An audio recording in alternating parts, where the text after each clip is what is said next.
Well, folks, welcome to one more edition of Politics and Right. I'm Umberto Willis, your host. Thank you so kindly for being part of the show. We are going to have a great show for you today. Truly, we're going to be tackling some stuff on AI that I cleaned up from this morning, but we got to cover these subjects. Anyway, welcome aboard in the house. Don't forget, those of you that are on Substack, the first few dozen we don't get, so just come on in and start telling me if you are inclined to give me your city and state so that I can give you a shout out. Paul Fleming from Powder Springs, Georgia. But the first one in the house today was Michael Rudnin from Brooklyn, New York. You almost beat Michael, Paul. You almost beat Michael. You didn't quite get there. Anyway, let's see who else is in the house. We got in the house Paul Fleming, Michael Rudnin, Paul from Powder Springs, Georgia. We got Eric Hayes from Kingwood, Tuscaloosa. Yvette Avery Harrod from Atlanta, Georgia. Paul Fleming. I got Paul. Man, you guys are filling up the chat early. Let's see who else we got in here. Well, that's a lot of stuff in the chat. I can't read all of that because we got a lot to cover. However, Marge KJ is in the house on Substack. That's the only one that so far has given her thing since I log on. I don't start seeing things until I log in. All right. Anyway, let's see. Michael says, Time Magazine, police are investigating a fire that burned down the home of South Carolina Circuit Judge Diane Goodstein, who had reportedly received death threats from a week related to her work. Yep, we got the mob mentality that's going on right now. People Magazine, South Carolina judge's homes erupt in flames with family inside after she ruled against Trump and began receiving death threats. No suspect. Police are still investigating. I wonder how much Trump is paying all these people that do these bad things for him. All right. We also got, let's see, what is that? 15-second video of the fire. Yeah, I'm not going to play that, but it was quite bad. The house is on a little island surrounded by, it looks like swampy, brackish water close to the ocean. The Independent from Michael Rudnin. Greta Thunberg speaks out after being deported by Israel along with 170 activists. I understand they treated her real badly. Around 450 people were arrested. Then Israeli forces intercepted the global Samud flotilla. Greta Thunberg says we need to keep the focus on what the Israeli government and the IDF are doing on ongoing genocide, a man-made famine as a blockade to prevent food, water, fuel, and medicine is leading to widespread starvation. This is a horror, and we can't look the other way. I agree. Let's see, like Berto follow up from I am Blakely. No music, just in case it's not clearly audible. Let's see. Did we play that yesterday, Michael? One of the last video from Greta. Trust me, this will be worth the airtime. Okay, let's see what it looks like. I'm going to throw it out there for you just because you are Mr. Rudnin and you have a special feeling in our heart here, brother. So let me go ahead and get it set up to go. First of all, I need to move that back here. And then we'll go ahead and get it played for you, Mr. Rudnin. All right, let's see. Now, this is from Mr. Rudnin. So we will see if he hit the nail. Actually, this is serious. I shouldn't even be taking this lightly at all. Apologies. Let's see what it looks like. Para ver. There we go. I just saw this. It says Palestinians in Gaza leave a message on the beach to welcome the global summit flotilla. And they're carving in the sand. Welcome global summit flotilla, break the siege.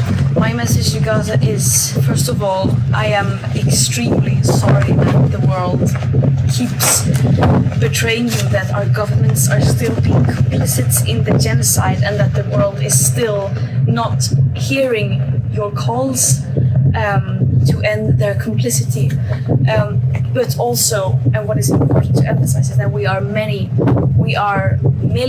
if not billions, who are standing with you and who will be supporting you in every step of the way. And this flotilla mission is just one of those examples showing that people are coming together and stepping up when those in power who are supposed to represent us cannot even do the bare minimum to uphold international law and prevent the worst war crimes from happening.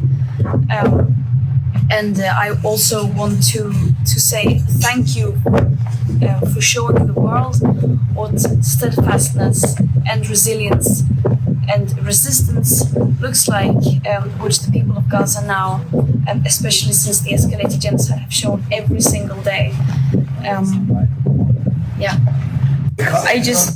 Wow, that is so well said. I am so happy that a young woman like that is using her notoriety for something positive, not just, again, she got some notoriety and she's using it appropriately.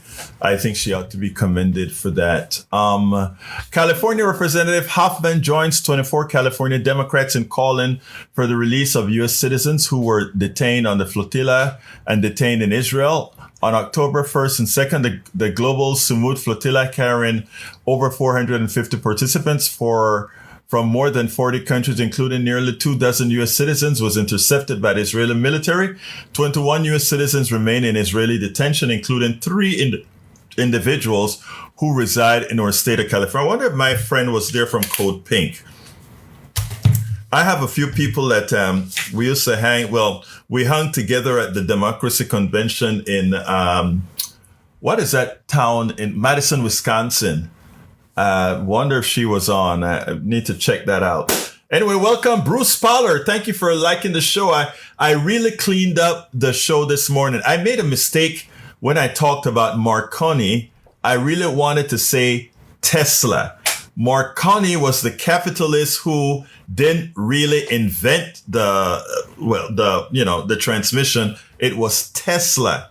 And the reason, I got all mixed up this morning because I wanted to say it's Tesla. He pretty much got no real cash value out of what he created, right? And it proves some of what I was saying this morning about capital, invention, and who owns what, right? So I corrected that in the cleanup that I did, and I did a whole lot of cleanup on the piece that I did ad lib this morning, and I had to change that little word from Marconi to Tesla, and I got it done. So you'll hear it when I play it. Anyway, who else we've got in the house? Oden, welcome aboard. Donna Carrillo Lopez, buenas tardes. Ed Cole, welcome aboard, and March KJ. I think I saluted you already. Democracy Now! Journalist Mario Guevara deported to El Salvador after being detained by ICE for over 100 days. Immigration officials reopened the deportation case after his arrest on petty charges that were almost immediately dismissed while live streaming. No King's Day protests in June. He is imprisoned in among the longest for any reporter arrested in connection with journalist work in U.S. history. Guevara, who founded the outlet MG News, where he received awards for his coverage on immigration, has lived in the United States for nearly 20 years. Well, you know what? My brother, I can't read it at all, but I expect to hear things from him in El Salvador. Should have good internet in San Salvador, which is the capital of El Salvador. Afternoon to our sister, Yvette Avery Herod. Let's see. Lee Grant from Montgomery County also is in the house. E2247 is in the house. He says, ICE raid near Elsmers with woman denouncing agents. Heard about that as well. Lee the Bearcat from Austin, Texas is in the house. Anthony Lefranco from Laguna Beach is in the house as well. Thank you for being here, Anthony. Let's see. I'm going back down, Carl Cox from Riverdale, Georgia. I'm remembering my city and states without people having to post them. My mind is not completely fried yet. All right. Todd R. Varlick, welcome aboard, as well as Brenda Goodspeed. Welcome aboard. All right. I want to start with a piece here from, what's her name? Let's get to TikTok. AOC, because AOC did a piece that I want to everybody to play. It's about this coverage. Everybody says these kinds of stoppages don't work. That's what they say. These kinds of stoppages don't work. But I think this one is going to be different. I think this shutdown, they're going to have to get fixed negotiations on the subsidies. I don't see how Americans make it without the subsidies, right? The mass casualties that will occur, I don't see how they do it. So anyhow, AOC was speaking to some of her people, right? I want to go ahead and play you this. Yes, E2247 always covers Israel. He keeps us, Israel and Gaza. He keeps us honest to make sure that we continue to cover it. And for that, we have to give the applausos to him. Absolutely so. But anyhow, here's what I want to show you guys about what AOC had to say. And here we go. I pulled a Republican. All right, let's go, AOC. Republican aside on the floor. And I said, hey, man, there's no cameras around here. I just want to understand. Like, I'm not here to put you on blast in front of a camera. Just person to person. I genuinely want to understand, because people think that trying to understand another person means that you agree with them or that you're being soft on them.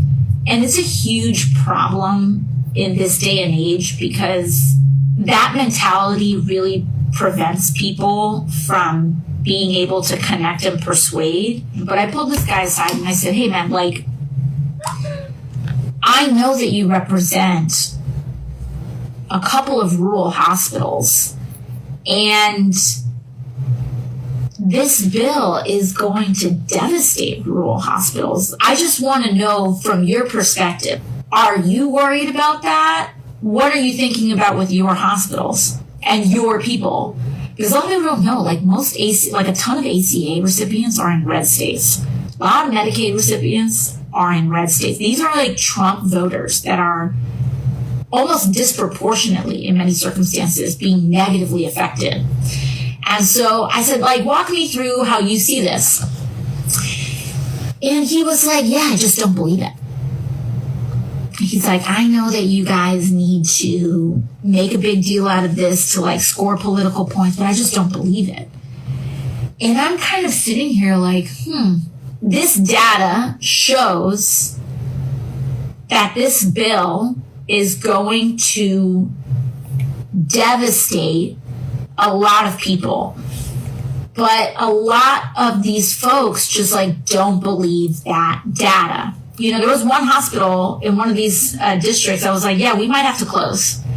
And they are now on their back foot. Like, they thought this was just a Democratic talking point. And now that their own people are being affected and their own hospitals are warning them, they are now kind of low-key panicking. Yep, they are low-key panicking. What that means is, to put it bluntly, they are panicking. And they're panicking to the nth degree. Look, what the right wing has done successfully is they have taken away the reliable sources that we were dependent on. Right. And to put it bluntly, a lot of this is the fault of the New York Times. A lot of this is the fault of the Washington Post. A lot of this is the fault of the Los Angeles Times. All these newspapers allowed themselves at some point in time to be held hostage by a failed government. Remember the New York Times and Iraq. Remember all the newspapers and Donald Trump not calling him out for the incompetent that he was or that he is. Remember how they made stories like throw the water out with the grandma. Remember how they allowed stories like Obama, the birther story, to take form. They were at the genesis of things like the birther stories. They could have stopped it cold. How could they have stopped it cold? They just had to use one sentence. Obama's mother was a born American citizen in Kansas. That's it. Once it's established that that Obama's mother was a born American citizen, it did not matter if he was born in Kenya. It did not matter if he was born in Indonesia. It did not matter where he was born. The news media, all the newspapers, instead of covering it like a legitimate story, should have educated the American population to remove any plausibility of Obama not being a born American citizen. They could have done it. But when they let stories like this get plausible, or maybe it's 50 of this or 50 of that, when you talk about false equivalencies, because our mainstream media had indulged themselves in that kind of reporting, it has opened the door for the right-wing kooks. And I'm not talking about the people that I'm talking about, those people that are changing the mentality, changing the wiring of all these other people. Because they did that, that is what we got. All right. Since a person in the chat went ahead and put the word capitalism in there, I'll go ahead and start our program with the piece that I think is of utmost importance. I hope that you stick around and listen to it in its entirety. But I want, you know what? Yeah, let me make sure that I have it all connected up first, because I just got through processing it, and I want to make sure that it comes over cleanly. And by the way, guys, I also wrote an article to accompany this piece, and the article is titled, let's go ahead and pull that article up, because I don't only want you to read or listen to this thing. I also want you to read the article for that corresponding video. And I'm going to stick it into the chat as well. Please read the article. The article also is necessary. I'm sticking it in the chats. And please share that article. Very important. Please share that article. Read it and share it. Did you include technocracy? Indirectly, Bruce. Indirectly. All right. Let's go ahead and get it started. And then I tell you what, I want to ask a question. Should I take care of the AI versus capitalism first, or should I do the piece on Donald Trump putting us backwards in solar, in renewable technology? I'm gonna count till, let's say 30 seconds, and the first one that comes out, and tell me which one to go with. AI first. Okay. Somebody already said it. AI first. Let's go with the AI. Here we go right this minute. Para ver. Here we go. I want to get into some AI here. A lot of people fear AI. A lot of people think that AI is a bad thing. It's a job killer, etc. Is AI going to be a job killer? Yeah, AI is a job killer. On a personal note, I use AI to help manage quite a few things. AI isn't new at all. From the time we got robots, we were talking about AI. Look at what AI did to employment in the auto industry. Robots building cars. Every single robot that you see there replaced several human beings. Is it artificial intelligence? Hell yes. We just didn't have a fancy word to call it. We called it robotics, automation. But AI has been around for a very long time. But the growth of certain things, like the growth of cancer, is exponential. Let me explain. You have one cancer cell. The next iteration is each of those one cancer cells become two. So one cancer cell becomes two. Two cancer cells becomes 4. The next generation becomes 8. The next generation becomes 16. The next generation becomes 32. The next generation becomes 64. The next generation becomes 128. That's called exponential growth. Every iteration, the growth rate is much higher. That's the same thing with AI. You first got a machine that did the calculations for you. Remember those old calculators? They were all mechanical. Tick, you could do a whole lot of computations faster by having a machine do it, mechanical. Then we invented something called the transistor. The transistor did the same thing these mechanical things for a mechanical calculator did. It just did it faster. And then we went from transistors to microchips, which simulated millions of transistors on a little thing, and we could do things a bit faster. Then we got the computers, which was the conglomerations of microchips that created the CPU, the central processing unit. And then we got the software that know what to do. And all these things grew exponentially.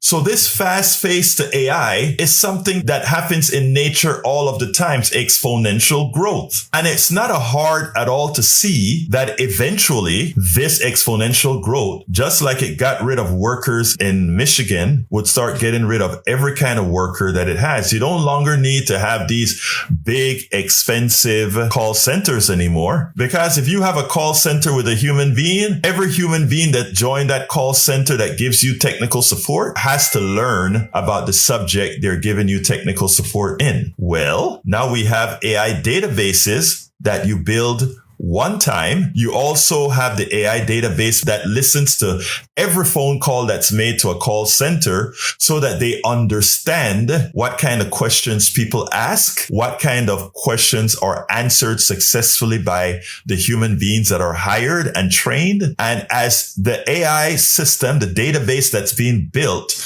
learn about what's happening, that database gets built. And you know what's the difference between that database and a human being? That database never gets sick. It never gets ill or anything like that. So therefore, all that database has to do is mimic the things that it has learned from the human beings. And then we don't need the human beings anymore, because when you call a call center now, most of the times you get an AI bot. And most of the times that AI bot is pretty damn good. Now you have ChatGPT, another AI bot. You have Represent. You have all these different bots that you can ask a question. And because they have learned how to answer these questions from everybody on the planet, they do a fairly good job of it.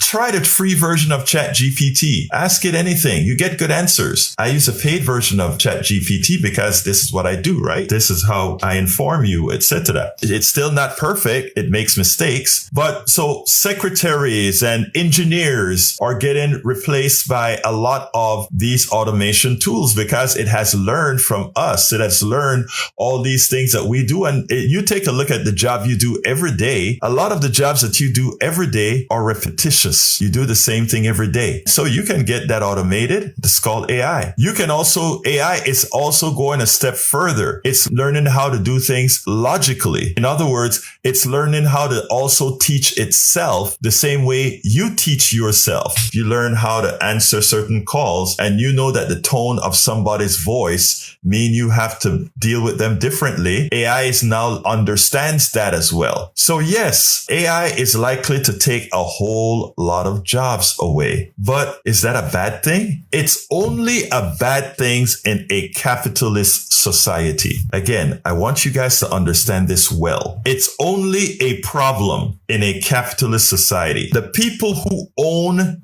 capital, they pay for the engineers who are fomenting their own demise. They pay for the secretaries who are fomenting their own demise. Because under the pretext of this economic system, you pay somebody for their labor, you pay somebody for their intellect, and that person doesn't owe you who had the capital to pay for that. As an engineer, I build let's say an AI system that answers the phone for this company. They pay me one time and then I go home. I've used the knowledge that I learned from the internet, from how a lot of people answer questions and all these other things. And after that, they don't need me. They just need a maintenance structure to make sure the computers continue to work. When a chip goes bad, to replace the chip. Maybe any additional learning, because we've now taught AI how to teach itself. We just need a small amount of human intervention. And who makes a profit from having a call center run by AI? The capitalist who invested his capital to buy human intellect, to buy human know-how. That capital list is the person who makes all the spoils. spoils. The same applies for that. Remember, I talk about exponential growth. That is repeated over and over and over again. In a capitalist society where we say the person with capital risk their capital and they profit from the risk that they take. That's a lie, but that's for a bit later. They risk nothing. But that's the story you've been told. They risk their capital and the reward for that is the profit they make from the risk they took in AI. It's not true, but that's what they tell you. So we accept that AI is going to cost a lot of jobs. And lucky for the investor, lucky for the small amount of people that are still going to be needed. Lucky for them. There are two missing points here. One, if you don't have an employed populace, then the products that all this AI is going to generate, the faster cars, all the things that AI will generate, who's going to buy it? If you don't have the money to buy it, people won't buy it. But don't think the billionaires haven't thought about that. They have. In the long run, they will support certain types of taxes to keep money in your pocket to keep the economy going. But that's not where I want to go quite yet. I want to go to where the type of economy that AI should be creating and that we should be demanding. We have given the power, the economic power with capitalism to the owners of capital. Doesn't matter how they got that capital. The West Texas landowner stole all that land. They have capital and they can invest in AI.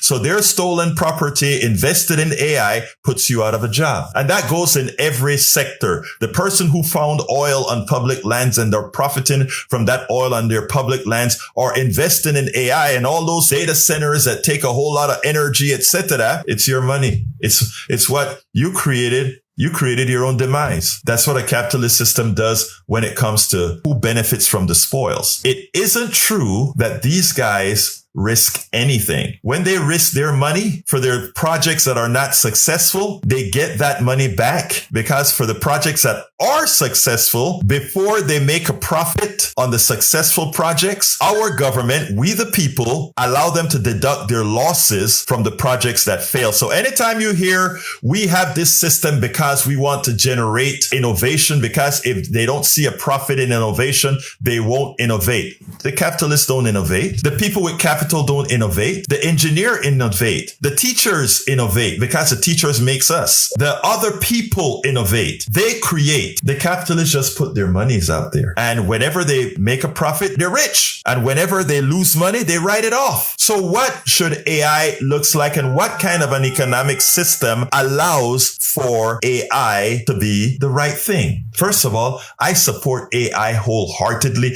I want AI. I want those self-driving trucks. I want those self-driving Ubers. I want all of that. I want us to have so much leisure that we can have more time hugging our children, that we can have so much time hugging the people we love, that we can have so much time enjoying nature, that we can have most of our times on vacation. Why? Because we work towards it from the inception of humanity that have socialized. As we came together socially, we have worked together to create things, to create tools. We created the hammer. We created the hatchet. We created the wheel. We created the machines that did all this work. We created it, not the capitalists. We did. Then you got some smart aleck that created a system where they could profit with their capital on your work, on the engineer, on the lawyer, on the guy who sweep the streets, on the garbage collector. All of those things are being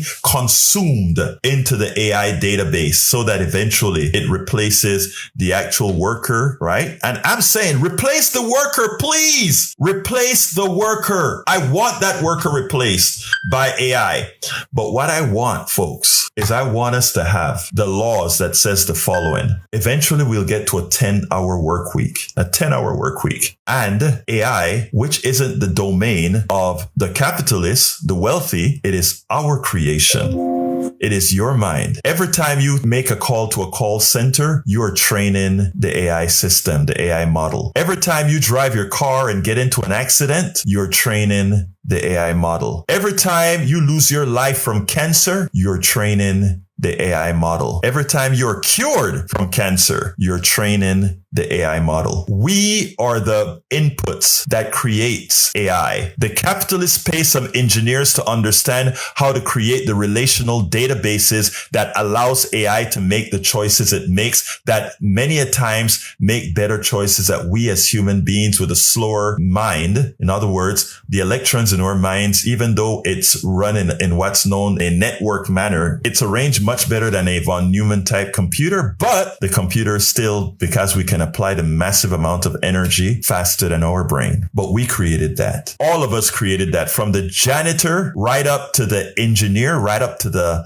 doctor. We created the data set that AI uses to do its job, and we are not compensated. I want to kind of go on a little tangent, and I'm going to use Oprah as an example. Oprah is a billionaire. Oprah became a billionaire because she was able to project herself over radio and TV, over the internet. She brought into America's homes things that America liked about her and about the advice that she gives, about the touchy-feely friend that she became to millions of Americans. And that allowed her to reap a lot of money for herself and became a billionaire. And a lot of folks would say, well, she lifted herself up by her bootstrap. I'm using Oprah because Oprah started her life as a very poor person, and she used the capitalist system to get very wealthy. Now, nobody should envy. She played by the rules and she did everything right. But did she really earn the billions that she has? You know, just like in AI, the long narrative that I just gave you with AI, that engineer who created Tesla,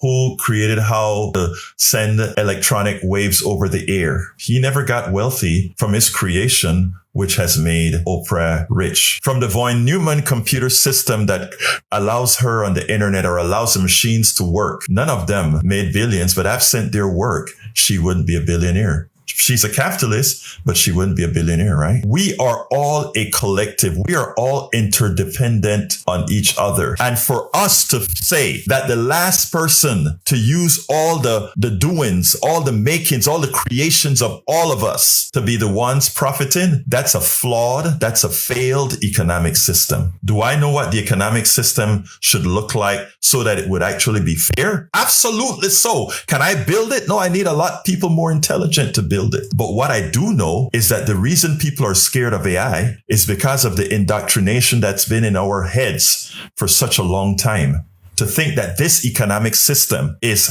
God, to think that this economic system is what gave us our growth, etc. It's absolutely false. Inventions and creations have come from people from all over the world. And yes, capitalism can push invention, but it can also stunt invention. That's why we're still on oil. That is why we're still on these different things, because our economic system has prevented us from moving forward. And when they found an open door to make more and less of us, that's what they do. That's what they do. So my thing to all of you, and I'm coming close to time here, is not to fear AI. It's to demand that we are all compensated from AI. All of us. And how are we compensated? The 10-hour work week. The 10-hour work week. Everybody still gets employed. And for those who don't have a job, basic income, because the AI model was created by all of us, from even the vagabond on the street had a part to do in the creation of the AI model. Absolutely. Even the vagabond was responsible for the AI model.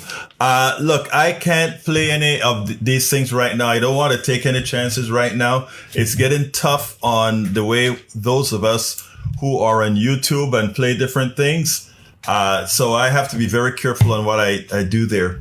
Anyway, here is the thing. Going back to AI, Michael made some good points as far as not trusting the people who are managing our data, right? And there are a lot of folks who manage the data, a lot of different companies that are managing the data, the collecting, and there are a lot of people doing the collections, etc. In fact, you could theoretically speaking, get a few computers and create your data set and create a democratized distributive model. I'm waiting for that to happen. I don't think it's here yet. I could be wrong. I'm not really following all the different distributive models that there are in whether they're very public domain crunchers of data, etc. I encountered one person at Netroots that claimed to have a computer's AI, a chat, in effect, a chat GPT on a box in their basement. That's what they were selling, not selling, but they bought a booth at Netroots Nation, and they had a chat box that you could do, and the chat box did very well. And supposedly it was on one computer system, et cetera, et cetera, et cetera. But look, what I'm trying to get across to people is this. The AI model, or AI, cannot survive, or rather, cannot survive for the masses in a capitalist system. And the reason why is, by definition, what capitalism is going to do is hire the most efficient employee. And the most efficient employee is the AI model. And if you're only hiring the AI model, most of the AI model, it means it leaves a whole lot of people unemployed. There are then two things that start to occur, right? One of the things that start to occur is, well, who build all the products that you're going to buy, that you're going to make? Nobody. Because all you need now is you are building a closed economy for the haves, and the rest of the people just become rentiers. And you can listen to a whole lot of what economist Richard Wolff talks about, because you'll get it. The problem with it is people allow terminologies to get on them, right? Oh, you're talking socialism. No, I'm not talking socialism. I'm not talking communism or anything. I'm just saying that the AI model cannot work in capitalism, because by definition, capitalism is going to get rid of the employee. That's their job. The job is the efficient allocation of resources and the maximization of profits for the shareholder. Once AI is born, working, and effective, you get rid of the least effective part, the least productive part of your institution, and that becomes the employee. It doesn't take rocket science to see that. And what that means is that by definition, right, AI model, capitalism, and complete humanity cannot coexist. This is not wishful thinking. All right, this is not some kind of a left-wing maniatic thing that I'm saying. This is just math. And when Bernie Sanders wrote a piece yesterday or a couple of days ago that talks about 97 million people losing their jobs, my first thing is like, okay, we got approximately, I don't know, what is our employer base? 140 or 150 million people? Yeah, that's about right. If not, it may be even worse than what Bernie is pointing out. Because again, let me just say, you take a look at a call center that hires 500 people. You can probably reduce that call center to 50 people. And those 50 people only handle the things that we are not sure of that AI can handle. Let's see, Egbert, I hope you read out. Those imperfections with generative AI responses you mentioned are worse than you think they are. Curse Against, my favorite science education channel, notes that generative AI tends to be 80% accurate and other 20% is misinformation, which has become popular on the internet with viral social modes. And the AI treats the viral misinformation as true. It's a current state. Trusting an AI response as factual is risky if you want to remain factually accurate. Egberto, I hope you watch this video. I'll take a look at it afterwards. But let me just say, Michael, first of all, that's true. I tell people when using AI that they have to cross-check whatever the results are that AI gives. And I do that diligently. I don't take what AI says at face value. I use other search engines that actually, go ahead. I use the newspaper of records. books, etc. I don't just go ahead and say, oh, AI says this, whatever. AI have given me bad information that I've published before and learned my lesson quite quickly. In fact, sometimes AI has a mind of its own. Imagine that. A mind of its own. Sometimes it just pulls stuff out of the air and puts it in a document, so you can't just look at AI. Now, let me tell you how I use AI. I feed AI, and then I tell AI the kind of sources that I want it to use, and not the social media stuff that you're talking about. And remember, this is important for those of you who are programming and using AI, right? I type whatever I want to cite from AI responses back into Google and then look for that is a good way of doing it. And the other thing that you can do, Michael, if you have the paid AI, is you can tell the AI you can give it the instructions to source the data. And not only let's source the data from reputable sources and give you who the source is, that you can link back directly to the source. So there's a whole lot of that. Again, if you're using AI to write stuff for you and think it's correct, that's the wrong way to use AI. I give AI transcripts. When you see me do my videos and all that kind of stuff, that doesn't come from AI. That comes from here and research. I may pass a transcript through AI to get a summary of something, and then I'll use that summary and go ahead and test it. But there are too many people that are using AI just to do stuff. In fact, if you look at newspapers today, if you look at the Houston Chronicle, I saw a little snippet that says some of our stories are generated by AI. And I'm like, wow. So again, you have to be careful about that. You have to be careful. I can tell all of you that are listening to me right now, I use AI as an assist. All my videos are from my head and my research. I pass transcripts through AI, sometimes to go ahead and get additional links. Like, let me give an example. When I prepared the document that I prepared for this AI model, right? I went ahead and said, validate what I said about Marconi, because the truth of the matter is I forgot the battle was between Tesla and Marconi, and that's AI in effect. Said, oh, don't forget, there's a patented between Tesla and Marconi. Because what I told my morning audience, and I'm going to have to correct it later on, tomorrow morning, in fact, it's already corrected in the document, is I told them Marconi didn't get rich off of the transmission of signals. But actually, he was the one who capitalized and made a lot of profit from transmission of radio signals. The one who didn't was Tesla, even though most documents you'd find that Tesla is the original, I guess, discoverer, inventor, or however you put it, of transmitting radio waves. So there you go on that. Anyway, last subject that we want to talk about today. And beforehand, by the way, the telephone lines are always open.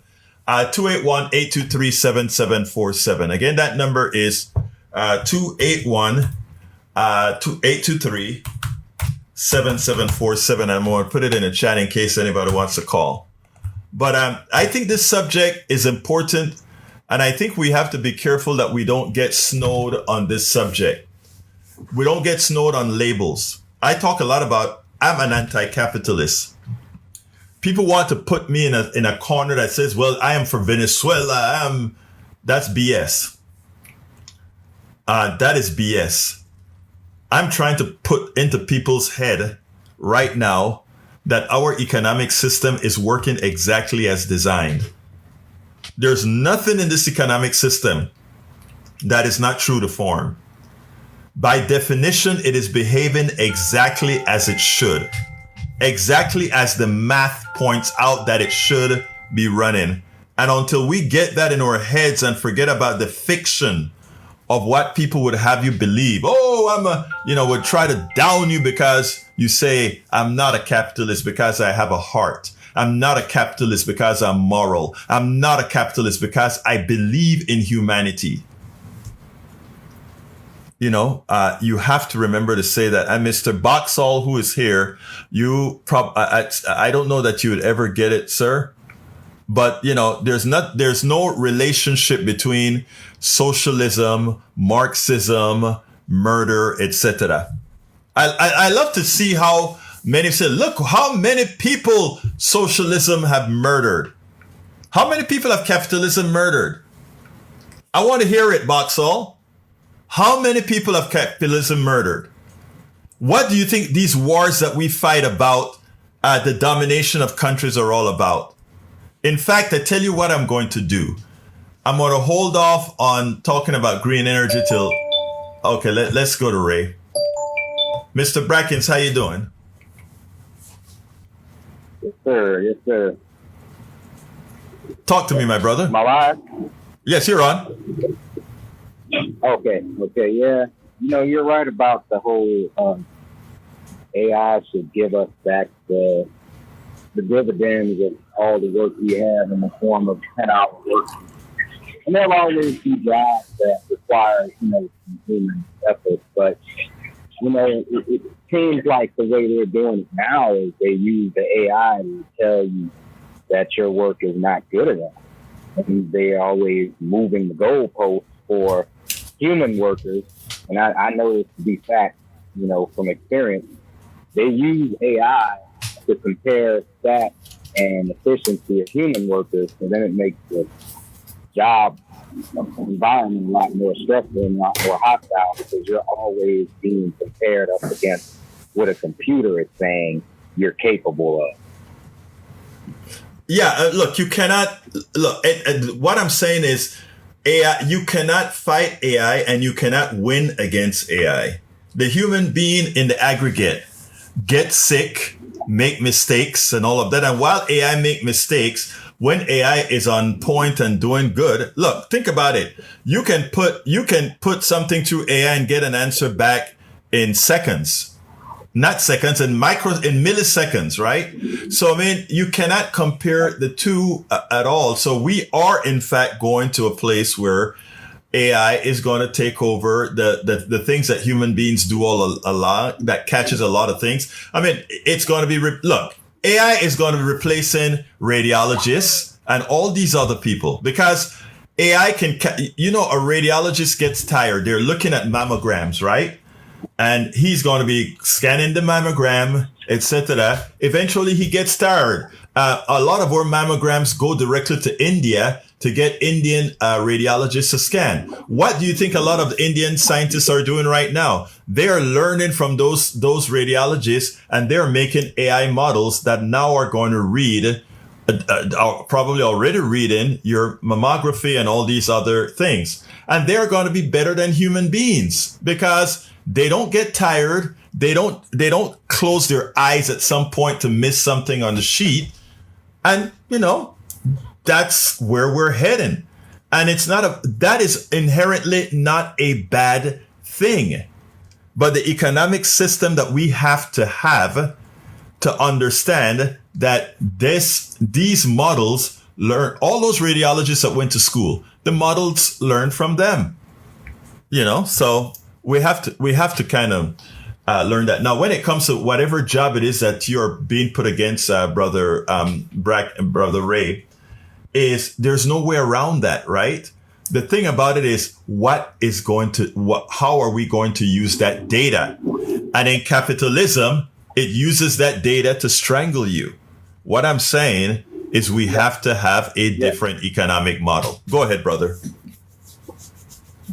No, I was just agreeing. Basically, you're right. And to your point, that's what I'm saying. Like, it's basically being used to strangle the workforce right to a standard that they may not ever be able to attain. And therefore, okay, they're going to say, well, you're not as good as they are, so we don't need you.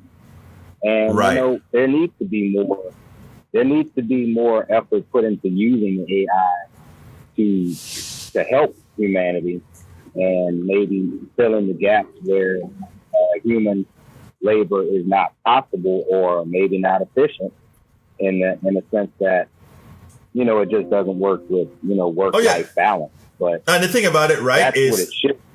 Look, you are absolutely right, sir. Let me tell you, we need to let AI do what AI does best. If AI reads mammograms better than human beings, then AI should do mammograms. But of course, we still are going to have the human beings who are there to kind of validate AI. So we're still going to need the experts. But it is important that we do that. Look, we're getting a lot of background noise with you.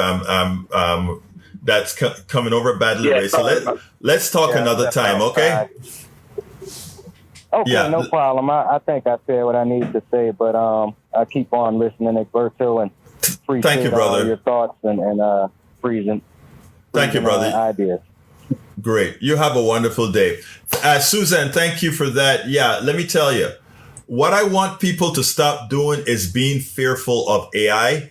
I want them to hold it by the horns and force our government to change the policies that govern how it is going to be used, how it's going to be, its interaction between the workforce. And what that's going to mean is eventually we are going to have to, we're ultimately going to have to change the economic system. We're going to have to stuff capitalism into a little box worth, for things like having your restaurants and all that kind of stuff that aren't important, etc., that you may stuff it there. But we are going to have a more humane economic system. And I see all good things if we do it right. The 10-hour, I notice if you read my article, I talk about the 10-hour work week. That's what I'm talking about, the 10-hour work week. And to put it bluntly, maybe less, but I'm talking about the 10-hour work week. And again, basic income. All these things are going to have to fall into place for a new economic model because of how advanced we are. A new economic model. Look, I only have about 2 minutes and change left. So what I'm going to do right now is I am going to go ahead and close us out. First of all, I'm going to ask those of you who are not yet paid subscribers to consider becoming paid subscribers of our network. We work very hard to bring these stories to us. Please go ahead and check out all the stuff at our site, the things that we do. We make sure to keep people informed. We try to change minds. We work with absolutely everybody. So please check us out. To become a paid subscriber, you just have to go to politicsandright.com/ what is it? I'm getting old, politicsandright.com/ newsletter is where you go to become a paid subscriber. politicsandright.com/ newsletter. If you go to the about section of our Substack, you can see all the different perks that you get. I guarantee you it's going to be of interest. Anyway, I'm going to shut down a bit early because I have a few important calls that I have got to make before tomorrow morning. So I'm going to shut down a couple minutes early. I want to thank you for being here. I love you all. Stay in touch and please tell your friends about us. Let's go ahead and build together. My name is Egberto Willies. This is Politics Done Right. And you guys know how I end this baby. I am what? Out!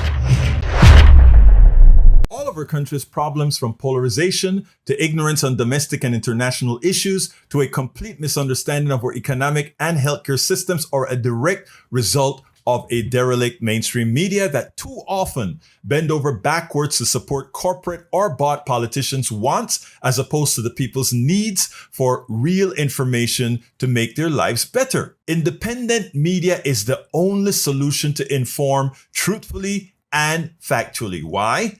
Because our loyalties are to you, the ones who fund us with small dollar contributions and subscriptions. please consider supporting our independent media platforms by subscribing to our Egberto Off the Record newsletter at politicsdoneright.com/newsletter. Again, that is